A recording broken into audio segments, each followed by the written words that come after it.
official welcome, everybody, to our September meeting of the virtual chapter of the Professional Speakers Association. There are a number of you who are very new to us, either brand new members or you are making inquiries about membership. And I'm going to just very quickly explain how PSA works. We have, it's the Professional Speakers Association of Southern Africa. So technically we represent the countries down here in the south of Africa. But we do have potential members from all over the place. Bruce, I'm going to ask, can you just mute folks for me, please? We have 4 chapters that have a physical place. Then you've got Cape Town, Durban, Joburg, and Pretoria. And then we have set up this virtual chapter. It's an official, proper chapter of PSA, and it allows people who are all over the place to connect with us. So I'm going to have a look here. Ross Boucher is in Plettenberg Bay, and he's a member of our association, of our chapter. And Granny B and Rowan are, well, Granny B is a regular, Rowan is an actual member of our chapter, but they're both from Namibia, which is fantastic. We have a member in the Netherlands, and that is Extien de Waal. Extien, although he's based in the Netherlands, is actually in South Africa at the moment, but not under the best circumstances. He's here for a family funeral and he's busy flying back tonight. So he's not going to make our meeting, but it does indicate that we have members all over the place. And we got a member who's just signed up from Botswana, and that is Dr. Vilbert Motaka. He's hoping to join us tonight, but I'm not sure if he can make it. So we do have members all over the place. And that is what the virtual chapter is there for, just to connect people who don't have access to one of the physical chapters. PSASA is also part of the Global Speakers Federation. So a number of the national bodies around the world belong to the Global Speakers Federation, and Nabil Doss is a past president of GSF, and he will give us 1 or 2 words about that just now, I'm hoping, as well. I've explained how this particular meeting will work. Like I said, our guest speaker tonight is Nabil Doss, and he'll be speaking to us for a while, and then we'll break up into groups and have a bit of conversation, then come back again. I'm not going to go into, we sometimes go around the room and introduce ourselves, but because we have so many new people, I think if we did that, it would take a very long time to get through that, and we'll waste a bit of opportunity. So that's why those breakout groups are so important. But I also just want to mention, for those who are quite new, that we have 2 orientation sessions coming up, one in about 2 weeks' time in September, and then one at the end of November. And I'll make sure you all get the invitations for that. And if you can join that, then we can have conversations about how PSA works and how you can connect to one of our many masterminds. You'll hear about our main convention, our midterm convention. You'll hear about the Global Speakers Summit, which is happening in Namibia next year in February, which is really exciting. So there's a whole lot of wonderful things happening. There's also an online workshop that the virtual chapter is going to host, and some other things. And then just before we get started officially, I want to officially welcome the newest member to the virtual chapter leadership team. The team is myself, I'm the virtual chapter, and Ian Hatton is the deputy. I'm the virtual president. Ian Hatton is the deputy president of the virtual chapter. This drink maybe was a little bit too strong. But the newest person who is a member of our leadership team is our very own Batman, Bruce Wade. So a big round of applause. Thank you very much for joining us, Bruce. Virtual applause there. But we're very, very excited to have Bruce on board just to help expand the leadership team so that we can provide some more services and reach out to all of you. My great pleasure to introduce Nabil Doss. He's a great friend of the PSASA. He is a past president of the Canadian Association of Professional Speakers. And like I said, also a past president of the Global Speakers Federation. And I met Nabil when I did a short stint as the secretary to the Global Speakers Federation, which was a wonderful experience to meet and connect with people at a global level, and to just learn some of the things that we're wrestling with to make this wonderful profession of ours more professional and more connected, which is what we're trying very hard to do. Sometimes when I introduce Nabil, I say, I have Nabil's photograph next to my bed, not just because I think he's a wonderful man, but also because he took the photograph of my husband, which is next to my bed. And so Richard has known Nabil for a very long time, and took a very nice photograph of Richard years ago, which is just lovely. And but yeah, Nabil's a great friend of PSA. He's spoken at our conventions twice, both luckily here in Cape Town. And from what I've heard, it was fantastic. Well, I heard the one, but really fantastic content, really insightful. So I'm not going to carry on rambling. I'm going to hand over to Nabil. And Nabil, please share with us your wisdom. Thank you so much, Charlotte, for such a warm welcome. And it's truly a pleasure to be with you virtually, and a pleasure not only because I'm with all of you, but also because virtually means I don't have to sit on a plane for 20 hours from Montreal to get to Cape Town. So it's my third opportunity to speak to PSASA members. The first two times were in person, and I had the opportunity to see Cape Town and then Johannesburg. It's truly a lovely, lovely country. So for today, I will just imagine the scenery, and every once in a while take a quick glance at Bruce's screen where we can see Table Mountain. But I have to confess, I've never seen a Batman or a bat flying over Table Mountain while I was in was that a bat passing by? No, it was, Bruce confirms. So I'd like to start off by showing a video. Let me share my screen here. A short video about influence.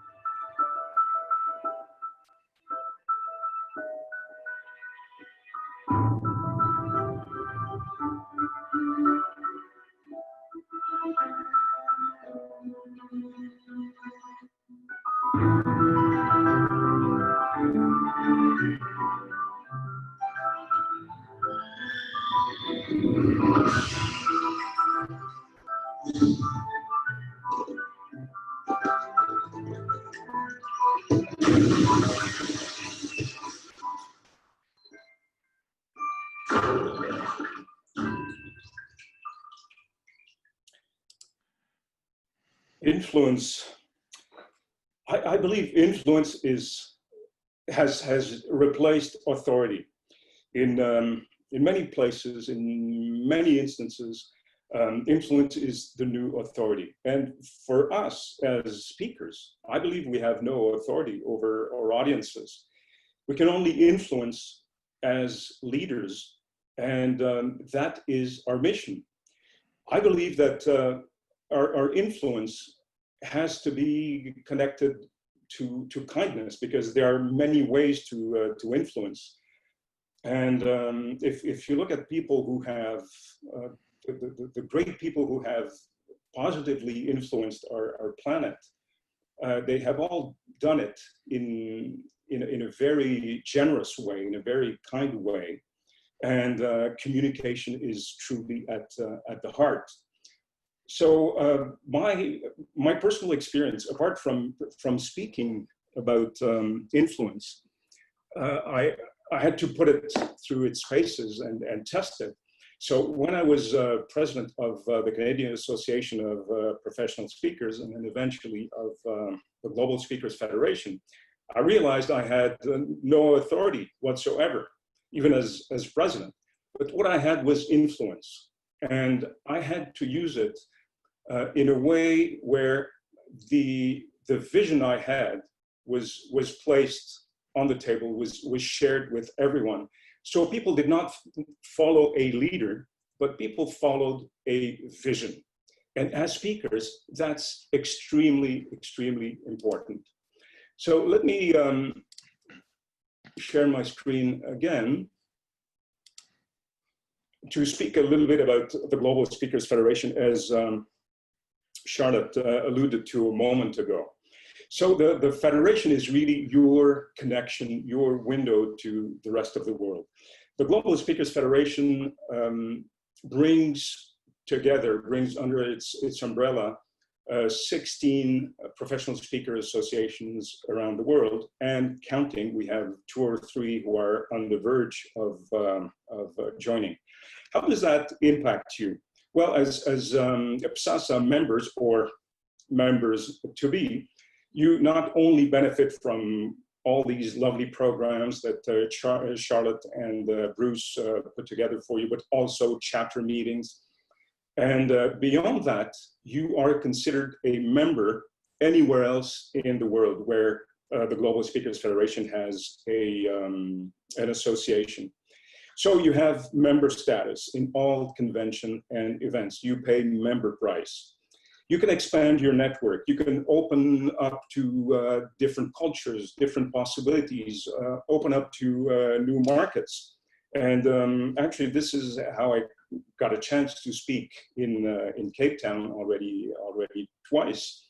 So all I can say is that I encourage you to engage as a volunteer. There are a number of special teams, special projects where we need people like yourselves everywhere in the world to cooperate on certain projects. And that would be extremely beneficial for you, as I mentioned, to expand your network, but also to see how things are being done elsewhere in the world.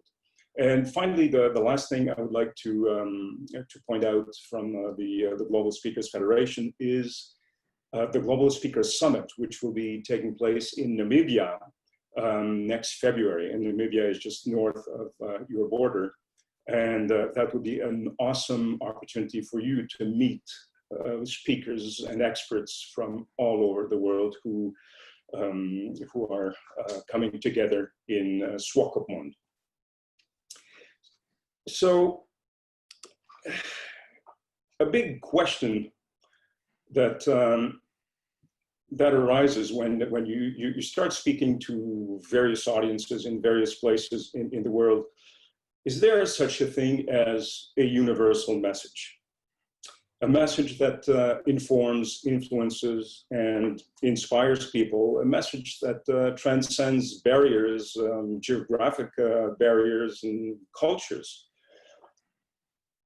I don't have an answer, but I can tell you there are ways to craft and deliver a message that is both compelling and inspiring to a variety of audiences. In trying to answer that question, is there such a thing as a universal message? I believe that in today's world, where attention span is plummeting, where social media is grabbing everybody's attention, where our audiences are getting savvier and savvier and more demanding, I believe that every presentation we make, every opportunity we have to share our expertise needs to be as entertaining as an Oscars evening, needs to be as compelling as a documentary or a broadcast from the BBC, and as inspiring as a speech from Gandhi or a speech from Mandela in your case. Well, that might seem a little pie in the sky or a little out of reach. But if you look at it, the Oscars is what? The Oscars is style. We need to be entertaining because of that attention span that is extremely short. We also need to check our facts. We also need to be very, very analysis-oriented, more than just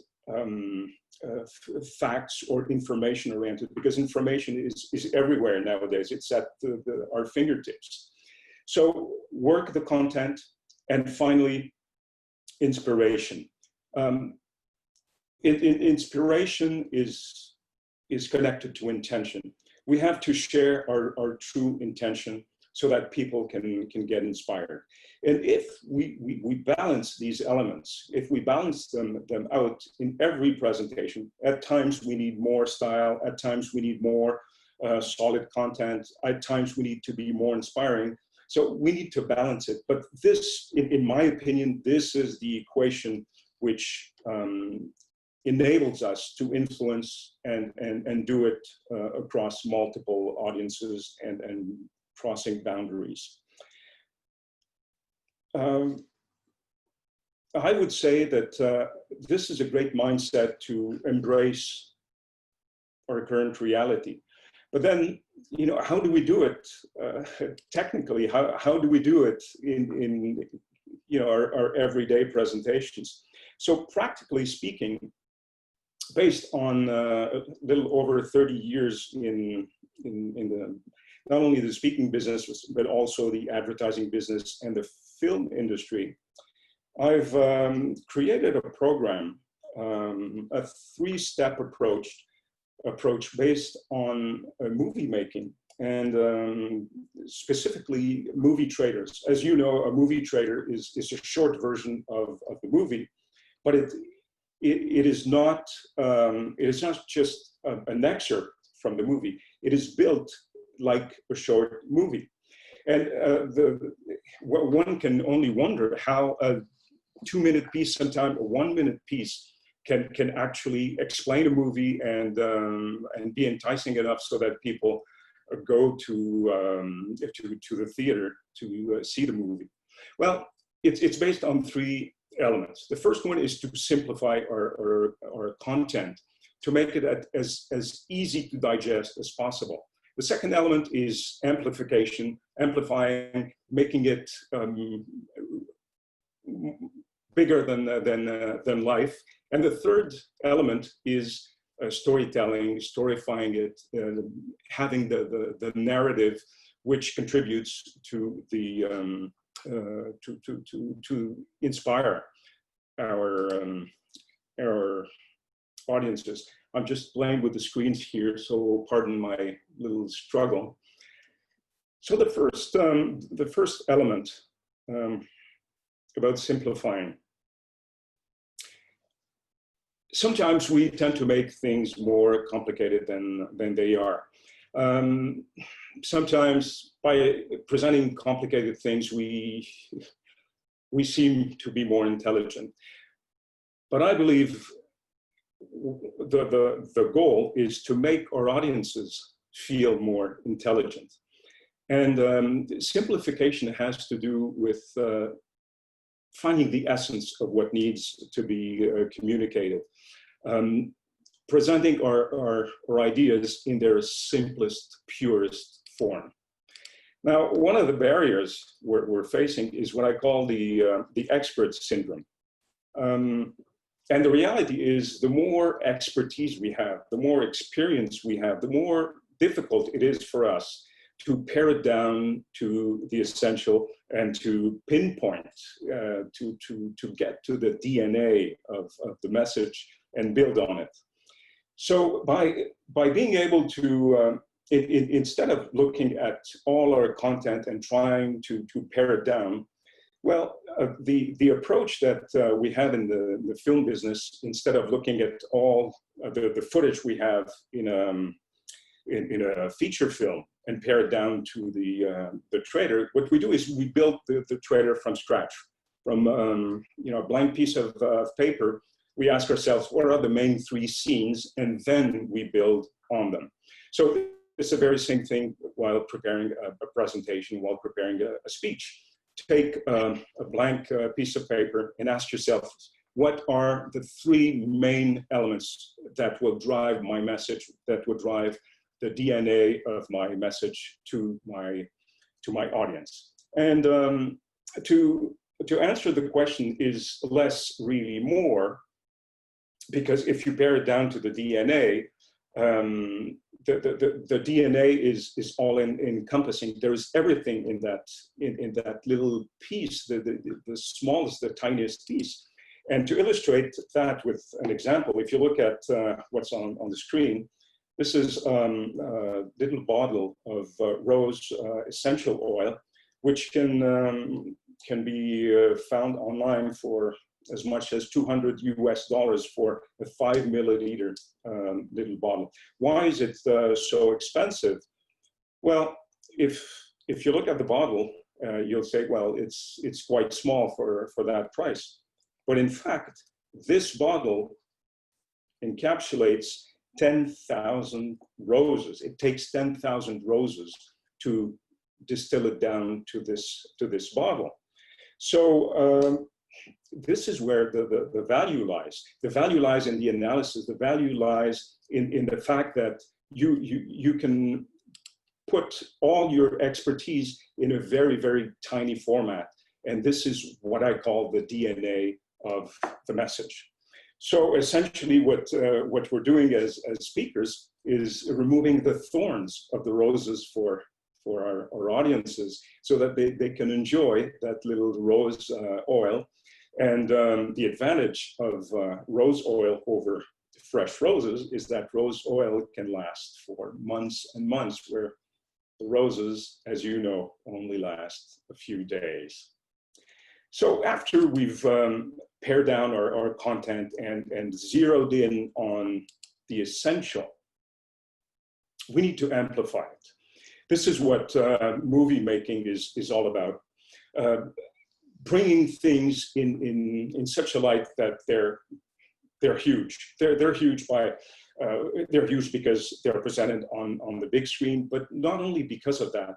It's a way of highlighting the important parts, the important pieces of the movie. To give you an example, let's try what I call the battle of the geniuses, the battle of the masters. So we have Leonardo da Vinci, a great painter and genius from the Renaissance, and Claude Monet, a great impressionist painting. And if I were to ask you, who is the greatest genius? Who's the best painter? Well, it's not an easy answer, and it boils down to personal preference. It boils down to style. But if we look at how their work is being presented, how their work is being displayed, then it's a totally different story. I don't know how many of you have been to the Louvre, Musée du Louvre in Paris. So recently I've been there and witnessed the longest lineup for the Mona Lisa del Giocondo, which is Leonardo's most famous painting. So huge lineup, and people walk very slowly, and by the time you get to the actual painting, it took maybe half an hour, 3/4 of an hour. And most people are extremely disappointed. And for those of you who have seen the actual Mona Lisa, you're surprised at how small it is, because we believe it in our imagination, in our imaginary, a huge painting, because it's such a masterpiece. And people are gathered around it. You're far away. It's behind tempered glass. So you can't really connect with Leonardo's masterpiece as well as you'd like to, and test Mona Lisa's eyes, whether or not they follow you, as the legend says. However, Claude Monet, a few steps from the Louvre, in what's called the Orangerie des Tuileries, and I don't know if some of you have been there, Claude Monet's work is displayed in two huge circular rooms where you can walk around. So it's like you're in Monet's gardens. You are part of the experience. So this is the main difference between Leonardo's work and Monet's work. Both are geniuses, but the way the content is presented creates an experience with a positive experience with Monet, and with Da Vinci, it creates a rather disappointing experience. So when it comes to our work, our content, we need to highlight it. We need to make sure that our brilliance, our genius, our years of research, our years of experience really come out and shine through by highlighting this, finding ways to make them stand out. The third element, after we've simplified, after we've amplified, the third step is to storify. And storification is really at the essence of movie making, but it's also at the essence of what we do as speakers. So over the years, based on hundreds, maybe thousands of scripts I've prepared for both movie trailers and corporate videos, I created a structure to help you create a compelling narrative in just 5 lines. And you'll see it's extremely simple, and it's conducive to a great narrative to explain just about anything, and to express ideas and stories. How does it work? Here we go. So let me give you an example I did for project managers. So project managers are people who have very important responsibilities, but are sort of working in the shadows. So instead of explaining what they do, I use that formula to bring out the hero in the project manager. So the first element is inner world. So the 5 key elements, and I would suggest you write them down, because we'll play together in a few minutes, so you can actually try your own movie trailer. So the way it works is it starts with inner world, then 1, will, 2, and. Inner world is the place, the context, the struggle, the issue or the opportunity. And this is where you actually create tension and spell the chaos. So the solution that you'll be presenting, or your idea or your services, will come out as a hero. The next step is 1. 1 is the protagonist. Could be one, could be a team, could be people, could be a product, could be a service. This is your opportunity to present the main character. Will propose an action. So explain what you do, explain what you'll do. The next step is 2, which comes down to problem resolution, how you will restore harmony. And finally, this is the ideal, the higher purpose, the aspiration. It's how you conclude on a high note. It's how you sort of conclude your pitch. So for project managers, what does that mean? So in a world where projects are more challenging than ever, where striking the right balance between project scope, resources, and deliverables is often a nightmare, one project manager, the unsung hero, will orchestrate the journey against all odds to deliver on time and on budget, while reaching the highest standards and attempt the impossible to live up to the challenge. So as you see, it's a simple story, but it describes the essence of what a project manager does. Now, what if you use this formula to explain what you do, what you bring to the table, what you bring to your customers, how your expertise can help your clients, how your expertise can change behaviors, how your expertise can actually produce results. So by just using these segments, in a world, could be in a time, could be in a place, you have options. These words are just premises to what is coming, and just suggestions. But if you follow that sequence, I can guarantee you that you can tell pretty much any story, explain just about anything in a very, very compelling way. So to the question, is there such a thing as a universal message? Well, I think there is no universal message, but you can sort of tend towards it if you gather the right elements that will inform, that will influence, and that will inspire. And how do you do that? Well, through those 3 steps, making sure that your message is as simple as possible, as clear as crystal, that you've touched on the DNA. Then you've amplified enough so that it really stands out, just like Monet's work in the Orangerie des Tuileries versus Leonardo's work, which is, you know, displayed in small format at the Louvre. And then finally, when it comes to time to tell a story, how can you tell a compelling story in just a few lines, whether you're on stage or explaining what you do, or even in an elevator speech or pitch?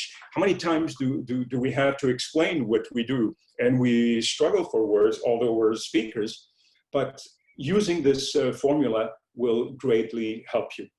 So before we conclude, I would like to share this video with you, which sort of encompasses all the elements that I've just shared with you.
This is an amazing quote from Antoine de Saint-Exupéry.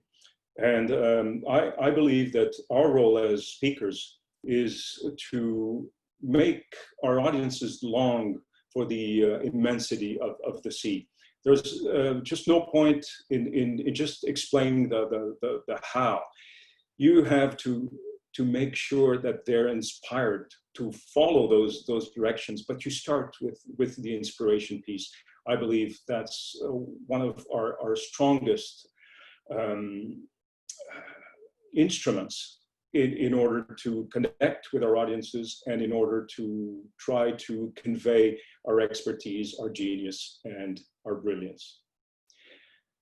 Thank you. So back to you, Charlotte. I'm going to stop sharing my screen. Great. Nabil, thank you. That was very interesting. It certainly does help us to bring the message down to something that is tangible, but I'm suspecting that we're going to find that a bit of a challenge to try that out, but we'll do that in a group setting in just a moment. I just want to acknowledge the people who've popped into the call.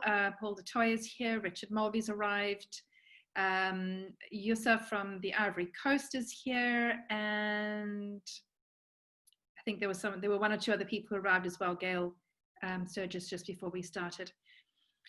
All right, fantastic. I tell you what, let's have 1 or 2 quick questions before we break up into groups.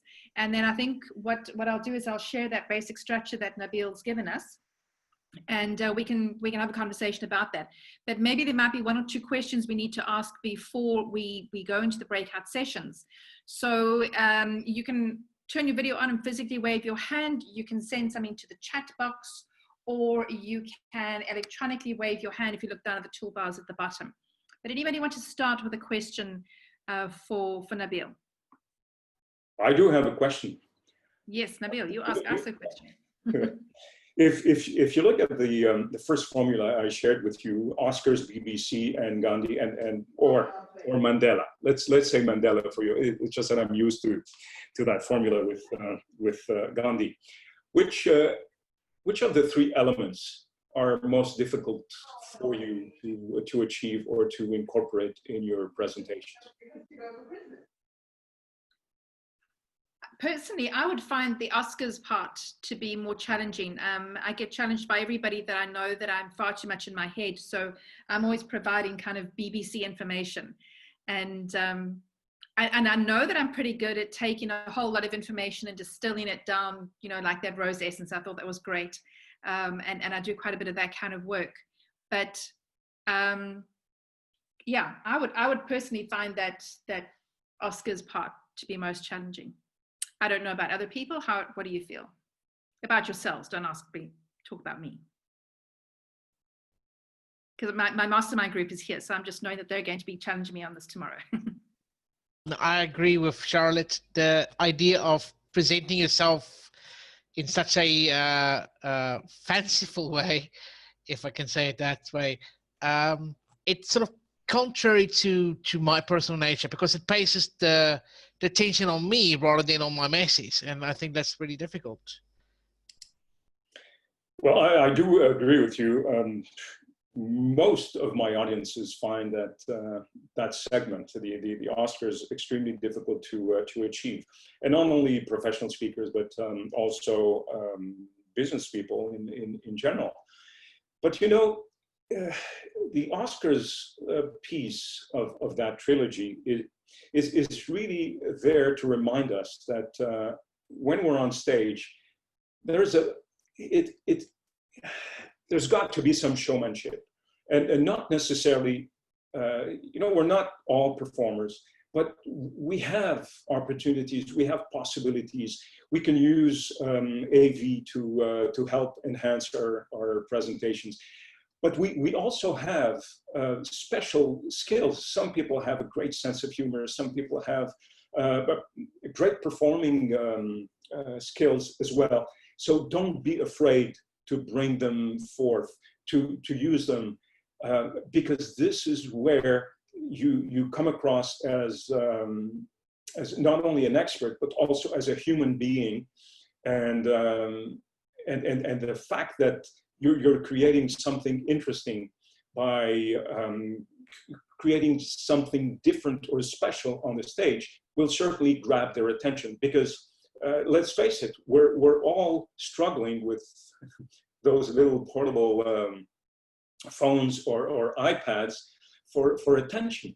So if you have something that is constantly going on the stage, whether it's you personally, the way you speak, the way you present, or you present videos, you present, you have props, you have something, then you're much more likely to get your audience's attention hooked.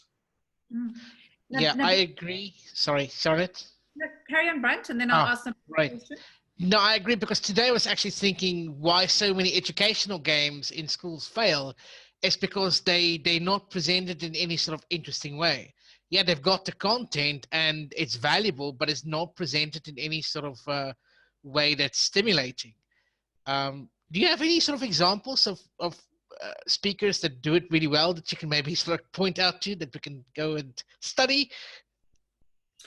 Well, in my case, when I present from the stage, I try to make it as experiential as possible, trying to mimic a movie theater with sound, with images. But that's my personal style, and it's also very much connected to my topic. Now, to give you an example that is radically different than what I do, is Dan Thurman, the NSA's National Speakers Association of America, former national president, who is actually an acrobat.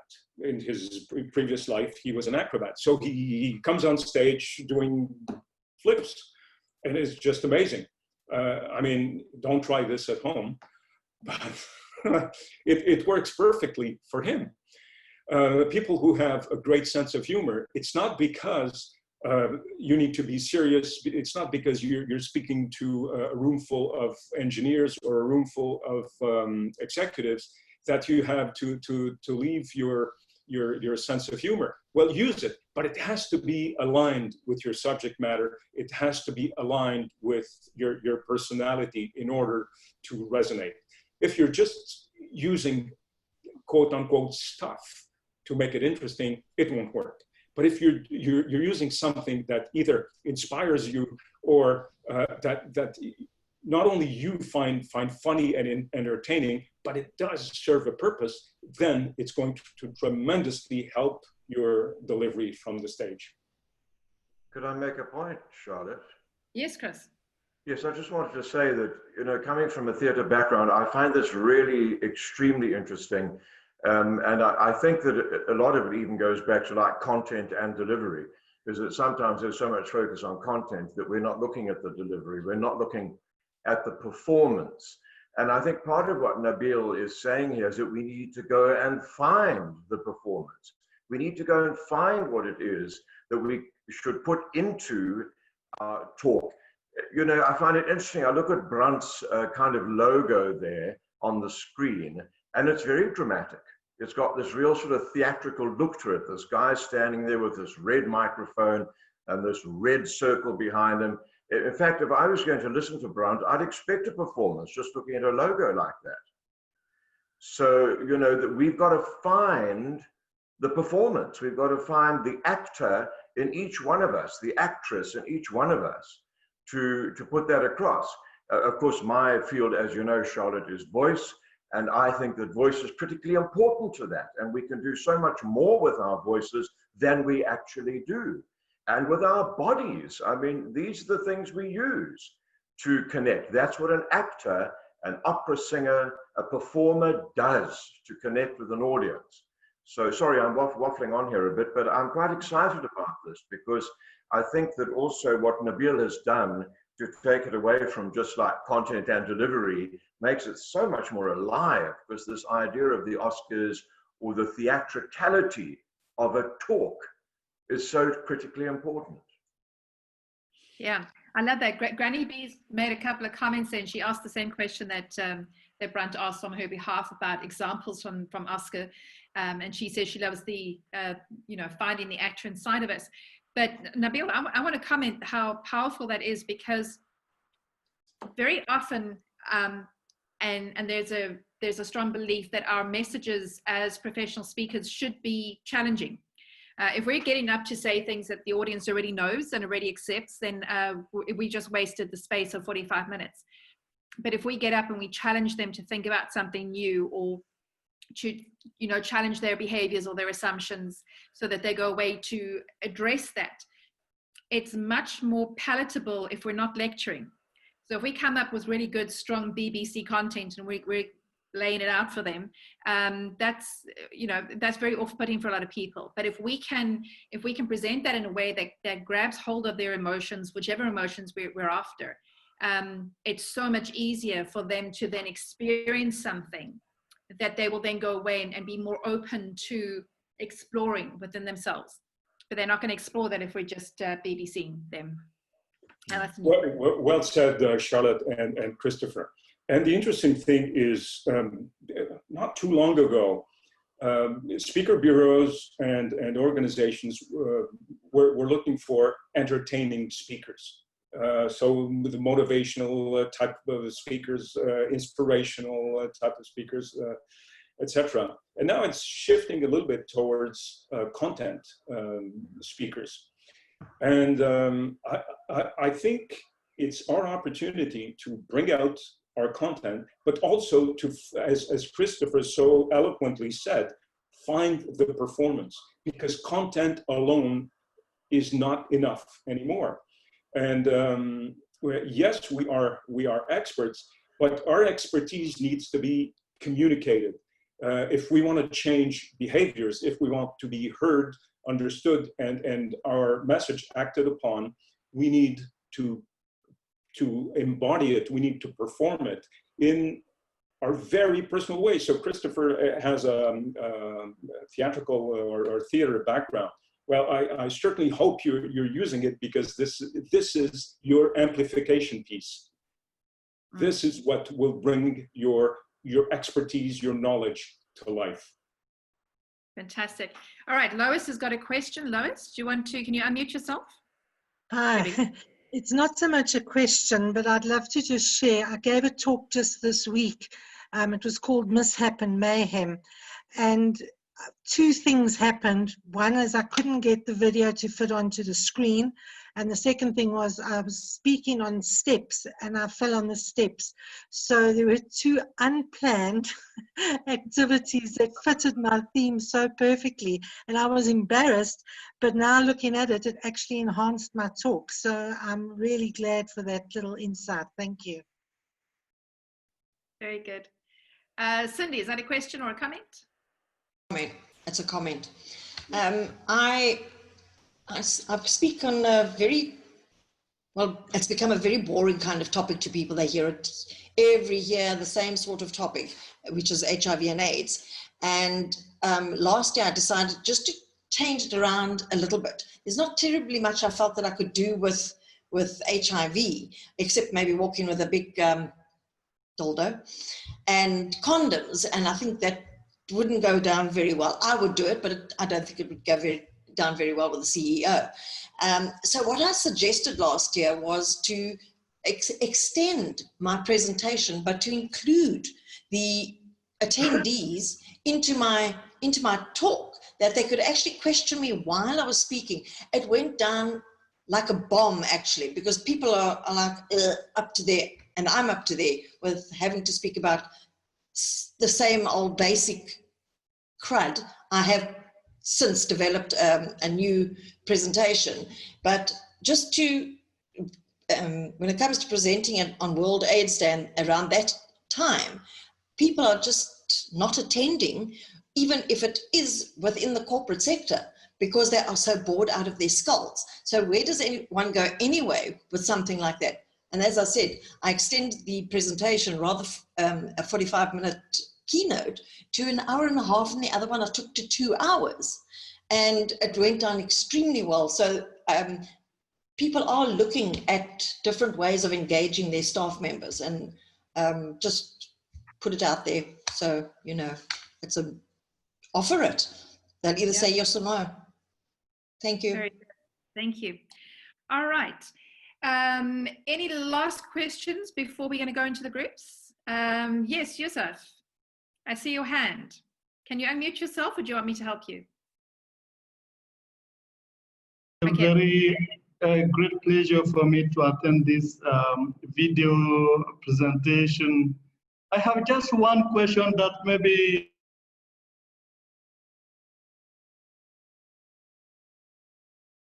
each of challenges when it's come to make a presentation. Lot of challenges, but I will highlight maybe three. When it's happened that you are a bit afraid of the audience, which kind of attitude, what is the best attitude to adopt? The second one is sometimes you are ready to present and the laptop is not working. Some logistic issues happen. What is the best attitude for that? And also, when you are challenging in terms of time management, it's really difficult sometimes to get the best attitude. So yeah, which kind, from the perspective of Nabil, what is the right advice for that? All right. Just before Nabil answers yourself, maybe you want to just try and move your camera so we can see more of your face. We're just seeing the top of your head. But it would be nice to see what you're there. That's better. Thank you. Thank you. All right. And yes, you're raising a lot of really good technical questions, which we all struggle with. But maybe Nabil can give us an answer. You know, when things don't go as planned, and we're trying to create this environment, what can we do? Okay, so it happens all the time. So in my case, I take this as being the default position.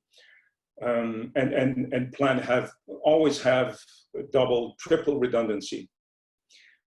It's just like in aviation. There are no systems that work alone. And if by mistake there's a system that is working in solo, that leads to plane crashes, and we've seen that lately.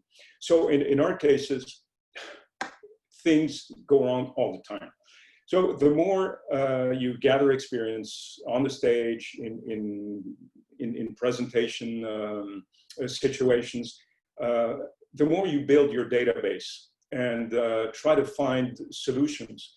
And this comes back to your first question. What do you do if you're afraid of the audience? You're afraid that technical glitches will happen.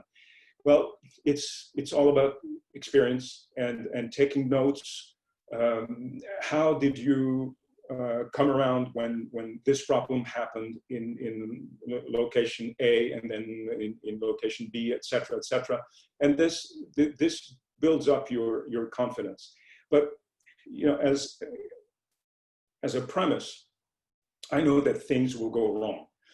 So that redundancy means that you need to have backup plans technically on either on a key or a second computer. I usually bring with me a backup computer,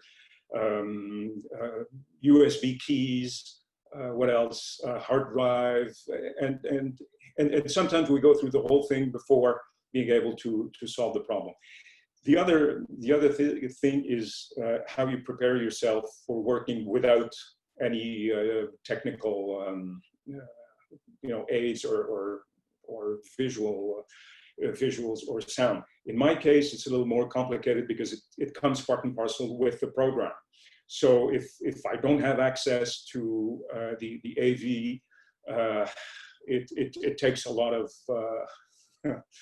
work to come around, but it did happen in the past. And finally, about time management, I think what you need is to have milestones, knowing exactly where you should be at when you hit a certain slide, or when you hit a certain story, or when you hit a certain piece of your content. And this way, you will naturally know and pace yourself in consequence. So you can accelerate at one point when you see that you're slightly falling behind, but the more milestones you will have, the better you will be able to keep that time and not rush at the very end and sort of skip your conclusion, which is essentially the call to action, which is so important at the end of the speech. Very helpful. I really like that milestones. We must try that. All right, folks, we're going to go into groups, and I've left us just a little bit of time for groups because for reasons.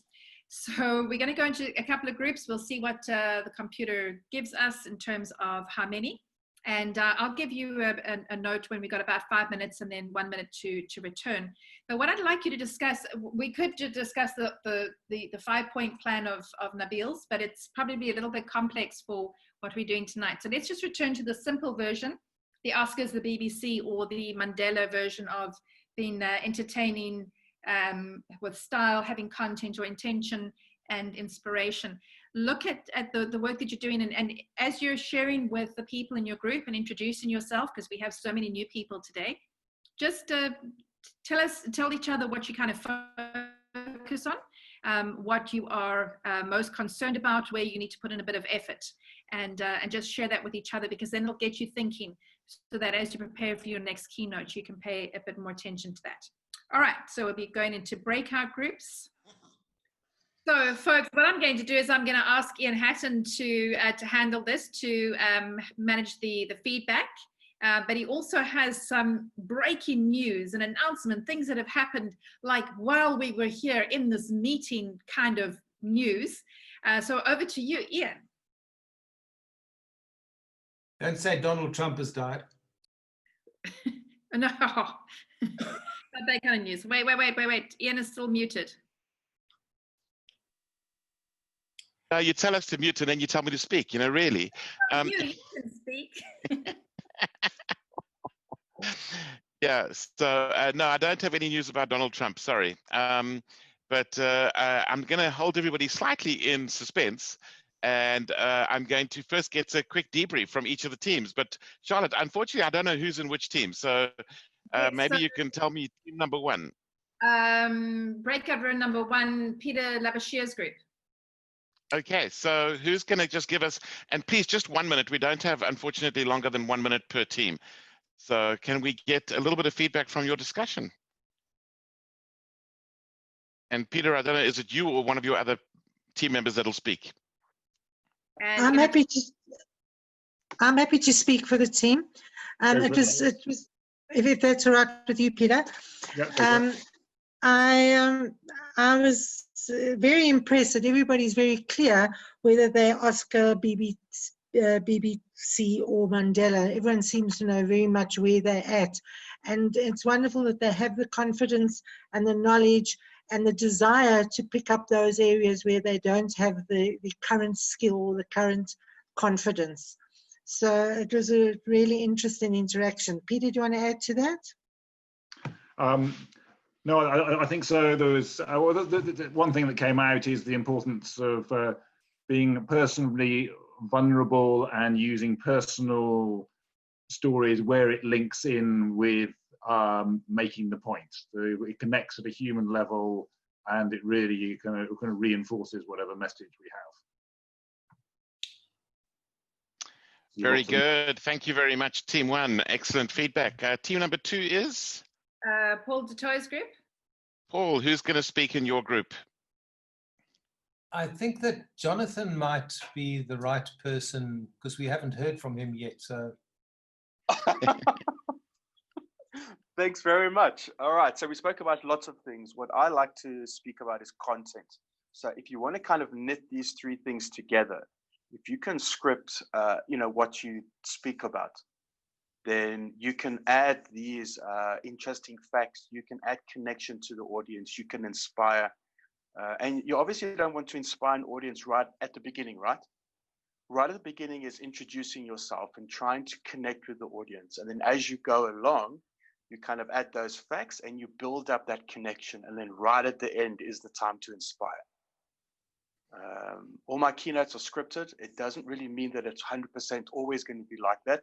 There's always going to be interjections, it's kind of lead me off track.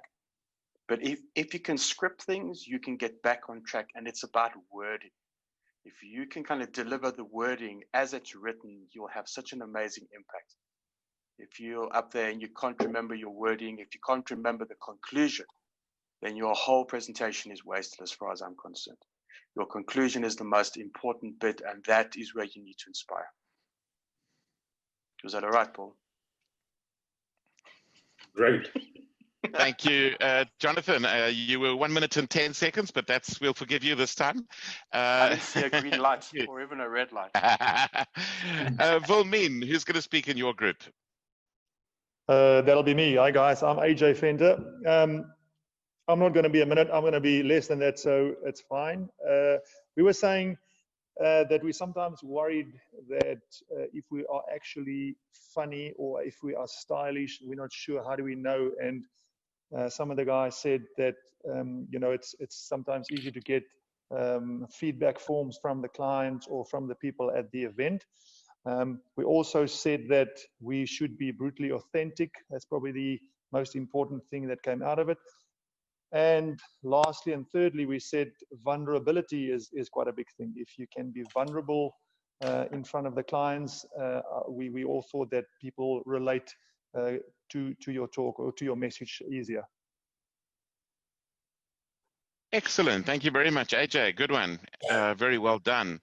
Excellent job. Gail, your group was next. Who's going to speak for you? I don't mind, Fusi, you can talk if you like, but I just want to say we had struggled with two of the people who we couldn't hear.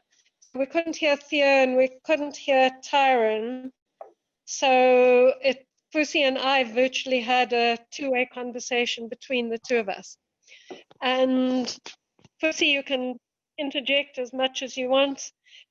We really spoke, and Fusi came up with a really insightful. I know we weren't supposed to talk about the 5 steps, but we did. And he was saying how the Oscar BBC Mandela can be applied into those 5 steps. and how maybe they should be applied into the 5 steps as you're going along. So I thought that was quite interesting. And both he and I struggle with neither of us have a keynote yet. He's thinking, we're both thinking about it. I think he's further ahead in his thought process than I am. And we both struggle from a content in honing our content down into salient points. That was it. Thank you. Fusi, did you want to add anything very, very briefly though? Yeah, and I think Gail has covered me really. I think the other thing that we spoke about and which we share was that because we have not really done keynote, it just became so clear from what Nabil shared with us here that if you build with the 5 steps, you can actually see where you allocate the Oscar and the BBC and Mandela or Gandhi into it. And I also like what Jonathan has just said now, that your inspiration should be towards the end, not at the beginning. So I thought I should just add that or amplify it. Thank you. Thank you, Fusi. Excellent. Then it was my group, and we didn't appoint a spokesperson. I'm wondering if I could volunteer somebody, or maybe it's called voluntelling. Josh, would you be prepared to give a little bit of a summary of what we discussed? Sure thing. I think it's really interesting that it's come back a few times, but vulnerability really being this key to connecting with audiences, and then I'm trying to think of what else we were talking about. Yeah, ensuring that we're pitching our content at the right audience. So not being too scripted in terms of who we are assuming our audience to be. 2 of the speakers in our group, myself and Ross, both work with young people. So the very big difference between a grade 10 and a grade 12, and ensuring that not only your content is appropriate, but that you are conveying a sense of respect and engagement from the audience that you're interacting with. I think those were the most salient points, though I'm happy for anyone else to jump in and give commentary. I think you did a great job there, Josh. I would just maybe simply add this, that just a bit of reflection, and that is that most of us seem to be, have a fair amount of balance across the 3, but perhaps areas to tweak, and that sort of pitching to the right audience was one of them. So thank you, Josh. Well done. Good summary. Brunt, your team, who's going to speak? I can speak since we basically talked about me. Go ahead, Brad. All right, thanks. I was saying that I've got pretty good content, I believe, and the games and stuff that I do is good showmanship, I believe. But one of the areas that I was struggling with is the Mandela, the inspirational effect, leaving them inspired, not just knowing that they can change, but leaving them with the inspiration that they want to change, that they want to be more creative. And the thing was that I got some really cool tips and really lots of help. And I said, it's like leave them with a challenge. Leave them with a challenge that they can actually complete the next day.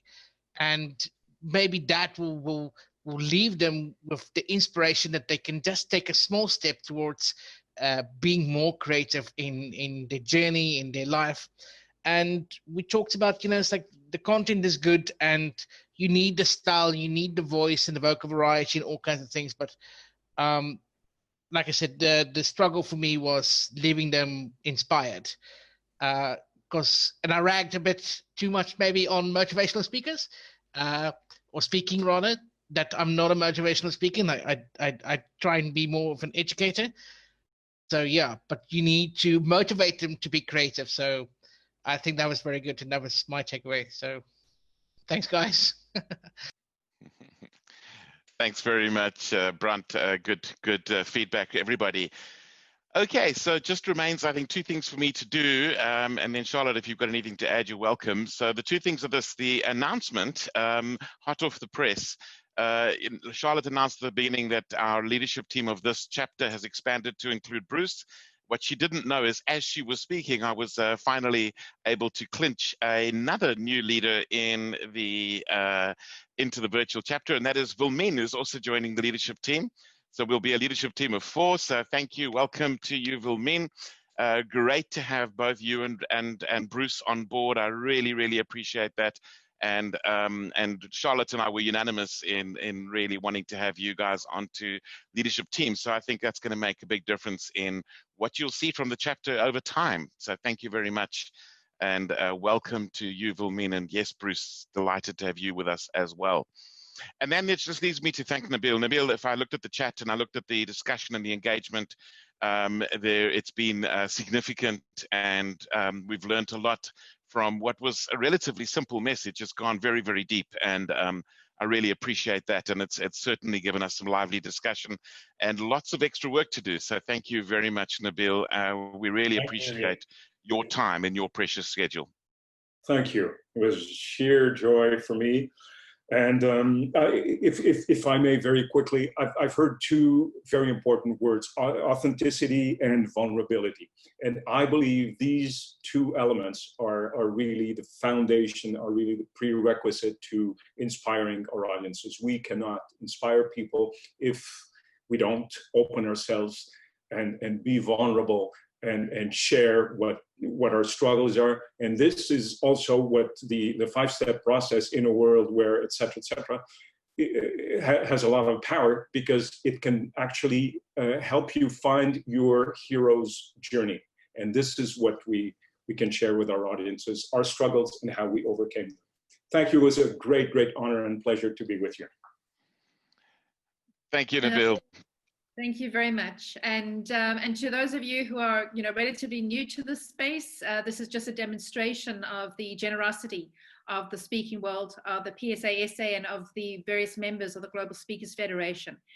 Josh has extended an invitation to connect with people. That's entirely appropriate. We can certainly do that. We also have a WhatsApp group. If you're not on the virtual chapter WhatsApp group, then just send me an email and your cell phone number, and I'll add you on. And you should all have my details, because I message you guys all the time, and that's charlotte@charlottekemp.co.za. Please, it's .co.za. If you email .com, you're going to be emailing the porn star, and you're going to have to answer for that. We also, just a reminder, we have an orientation meeting coming up soon. I will make sure you all have those details as well, and that'll be fantastic if you can join us with that. And Nabil, are you going to be at the Global Speakers Summit? I'm trying to work this out, but here again, it's a very, very long haul from Montreal. But if I can manage to have a speaking gig in Europe, then it's going to be less of a trip. Yes. It is a long trip. But yes. And there are apologies from Ross Saunders, our national president. He has another meeting on tonight. We now have this come to the stage at PSA that we have so many meetings that people have to negotiate to have a free evening to schedule their meeting, and we do have meetings that overlap, and that's wonderful. We just have so many masterminds running in virtual sessions and everything else that it is getting challenging. So Nabil, Ross is also a member of the of CAPS, or the Canadian Association, so he's actually a member in both associations, and that's possible when you start to do some international work. So hang around, learn lots, and you too can travel and speak in different places. Nabil, thank you very much again. We really appreciated it. Paul, thank you for the invitation, Charlotte. Thank you so much. And I invite you all to come to visit us in Canada. Our next convention is in December. It's not that cold, and it's in London, Ontario. Sounds wonderful. Fantastic. Thank you, folks. Thank you all for joining us. Take care. Good luck to all. See you soon. Bye. Thanks a lot, guys.